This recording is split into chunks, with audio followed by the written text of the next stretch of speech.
Nesse mês de outubro, a Diretoria da Saúde do Poder Judiciário Catarinense esteve envolvida na campanha do Outubro Rosa, que a gente trata da prevenção do câncer de mama e da saúde da mulher. Foram coisas simples como um laço, um e-mail, uma camiseta, tudo isso com a intenção de recordar, de conscientizar, de despertar em cada mulher a importância dos cuidados com a saúde. Para encerrar a campanha desse ano, nós convidamos a mastologista Ana Rosa de Oliveira, que é especializada na saúde das mamas, para falar um pouquinho mais e esclarecer um pouco mais sobre esse assunto. O câncer de mama, a importância toda que ele tem em relação à saúde da mulher é que ele é o tipo de neoplasia maligna mais comum no sexo feminino. Ela só não é mais comum do que o câncer de mama não melanoma, câncer de pele não melanoma. Esse ano, o INCA, o Instituto Nacional do Câncer, estima que nós tenhamos cerca de 57 mil novos casos de câncer de mama no país.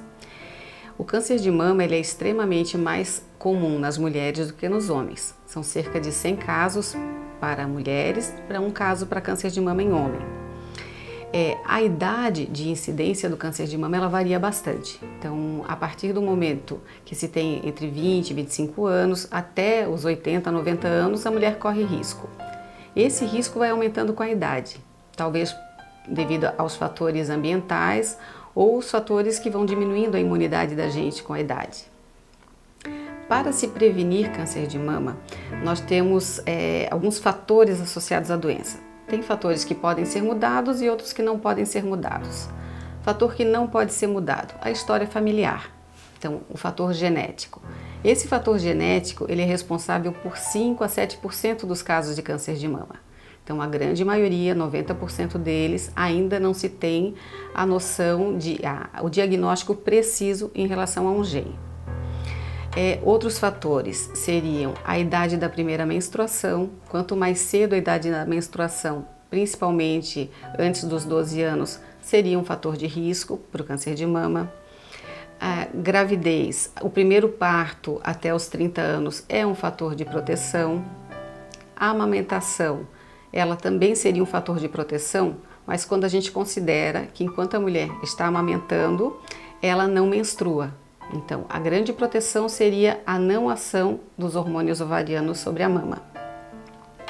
Quando se tem o primeiro parto até os 30 anos, a gente considera que a mama vai amadurecer, que ela vai ficar mais resistente aos fatores ambientais que poderiam provocar o câncer de mama.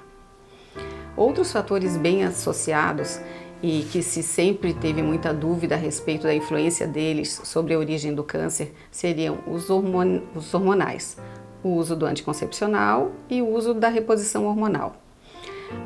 O uso do anticoncepcional até bem pouco tempo atrás não se tinham trabalhos científicos suficientes para provar essa associação de que o anticoncepcional aumentaria risco para câncer de mama. Então, estudos recentes fizeram essa associação que ela está ligada ao tempo de uso do anticoncepcional, ao tipo de anticoncepcional. Só que esse risco ele aumenta muito pouco, extremamente pouco. Então, se há indicação do uso do hormônio, ele deve ser usado. A mesma coisa para a reposição hormonal, que é o tratamento da menopausa. Então, normalmente, a partir dos 50 anos, que é a idade em média que as mulheres entram em menopausa, algumas têm necessidade de fazer reposição. Essa reposição é feita com estrogênio e progesterona e os trabalhos científicos associam o uso do estrogênio e progesterona por mais de 5 anos com aumento de risco do câncer de mama. Então, quando há necessidade de fazer reposição hormonal, a mulher deve fazer os exames de rotina e ter o aconselhamento e acompanhamento do seu médico ginecologista ou mastologista. Ainda em relação ao diagnóstico. O diagnóstico do câncer de mama, ele preferencialmente é feito por imagem. A Sociedade Brasileira de Mastologia, ela recomenda que se faça o autoexame mensal, o exame que a mulher faz em casa, na frente do espelho, a partir dos 20 anos.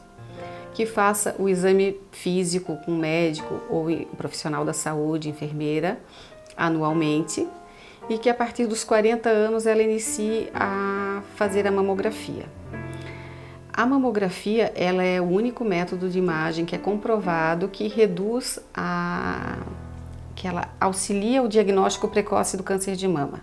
e ela pode ser complementada por ultrassom, por ressonância magnética, muitas vezes há necessidade de fazer biópsias ou posições especiais da mamografia. A mamografia ela pode ser solicitada tanto pelo ginecologista quanto pelo mastologista. Então, quando a gente pensa em prevenção secundária do câncer de mama, a gente fala em relação ao exame físico, ao exame médico e aos exames de imagem. Quando a gente fala em prevenção primária, existem dados na literatura associados com atividade física, consumo de fumo, álcool e as dietas em especial. O consumo de álcool ele deve ser evitado para a prevenção de uma série de doenças e no câncer de mama tem associado de que a ingesta superior a 100 ml por dia ou cerca de 5 gramas de álcool por dia, ele traria um aumento do risco para o câncer. O que isso significa?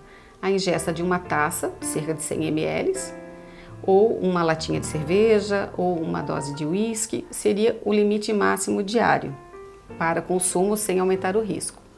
O fumo também está associado com o aumento de risco do câncer de mama e com uma série de outros tipos de câncer. Em relação à alimentação, existem produtos que estão associados com substâncias que fazem proteção do câncer. Então, existem estudos comprovando que a cúrcuma, que é o açafrão da terra, ele consumido pode reduzir risco de câncer. O indolcarbinol, que é presente no brócolis, na couve-flor, no repolho, ele também pode trazer proteção. Então, são orientações da alimentação e que podem ser adquiridas ou com seu médico ou nutricionista e que, mudando o hábito alimentar, também poderia fazer a proteção. A atividade física regular de pelo menos 150 minutos por semana. Então, seriam 3 vezes de 50 minutos ou 5 vezes 30 minutos por semana. Também traria diminuição do risco para câncer de mama. Um fator também bem determinado é a obesidade na pós-menopausa. Ela é mais importante na pós-menopausa porque a gordura que a mulher acumula, principalmente ao redor da cintura, ela pode ser transformada em estrogênio e esse estrogênio circulante poderia aumentar o risco de câncer de mama. Então, em mulheres, a gente já sabe que a idade é um fator de risco. Essa idade associada com obesidade, com sedentarismo, ela aumentaria mais a possibilidade de ter câncer de mama. Em relação aos tratamentos, existe uma série de tratamentos que se faz, desde cirurgia combinada com radioterapia, com quimioterapia, com hormonioterapia, com terapia-alvo. Então, o tipo de tratamento vai definir do tipo do tumor que se tiver e do estadiamento que tiver sido diagnosticado esse tumor. Eu falei em tumor porque o nódulo de mama ele é o sintoma mais comum de diagnóstico do câncer.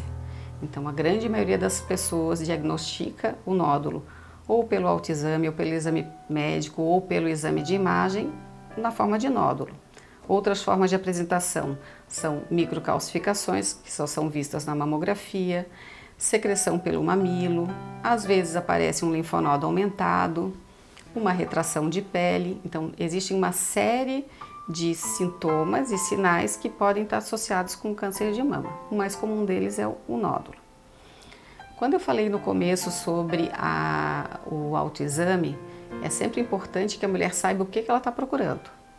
Então, quando a gente orienta o autoexame, esse autoexame na mulher que menstrua, idealmente deve ser feito depois da menstruação, quando a mama já está mais molinha. Na mulher que não menstrua, pode ser estabelecida uma data no mês. Esse autoexame ele começa sempre na frente do espelho, com a mama, o tórax totalmente desnudo. A mulher tem que olhar para as mamas e observar se há simetria entre as duas mamas, se as duas mamas são parecidas. Depois disso, ela deve levantar os braços, fazer força comprimindo os músculos peitorais para identificar se faz alguma retração no mamilo ou no tecido mamário. Depois ela vai fazer a palpação. A palpação sempre é feita com a mama que vai ser examinada, o braço fica para trás da cabeça, E a palpação é feita com a mão espalmada, tentando empurrar o tecido mamário contra a musculatura, contra o gradil costal, contra as costelas. Assim a gente consegue perceber alguma nodulação. Sempre que palpar uma anormalidade, se palpa a outra mama como se fosse um espelho. Tudo que tiver igual dos dois lados é considerado normal. Se tiver qualquer dúvida ou se essa alteração persistir por mais de 30 dias, ela deve ser avaliada por um médico ou profissional da saúde para ver se tem necessidade de continuar investigando.